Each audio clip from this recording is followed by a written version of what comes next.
नमस्कार, welcome to आनंदीज blog. आजचा blog start होतोय किचनच्या ड्राय बाल्कनी पासून।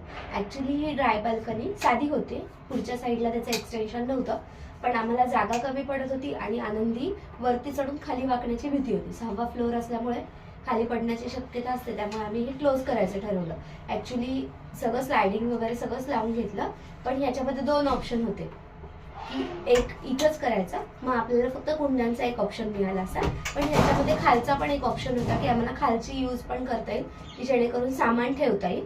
वरती मग आम्ही ही सगळी झाडं ठेवलेली आहेत। बॅक साईडला सगळी झाडं ज्यांना उजेडाचा काही संबंध नाहीये तो सगळा ह्याच्यात येतो, आणि इकडच्या साईडला आम्ही सगळी झाडं जी ठेवली ज्यांना ऊन पाहिजे अशी सगळी झाडं ठेवली आहेत।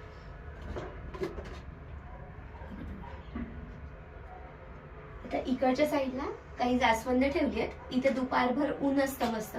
हे इकडे जास्वंद ठेवलेत, इकडून एवढी गुलाबाचे, सदाफुली, तुळस आणि ही सगळी गोष्टी आहेत। आणि मग बॅक साईडला जेवढी सगळी झाडं आहेत की ज्यांना बॅक साईडला जी झाडं आहेत ज्यांना काही उन्हाची एवढी गरज नाहीये, सावलीमध्ये ती ग्रो होऊ शकतात, अशी सगळी आहेत। ही अशी आम्ही या आम्ही रूम, ही एक ड्राय बाल्कनीची आम्ही एक छोटीशी स्टोरेज रूम सारखं आम्ही याचा यूज केलाय, आणि ही ड्राय बाल्कनी अशी आम्ही मेकओव्हर केली। आवडली असेल नक्की कमेंट्स मध्ये सांगा।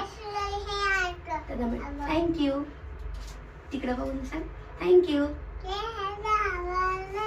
हो, आवडलं। थँक्यू बेन, थँक्यू, बाय बाय।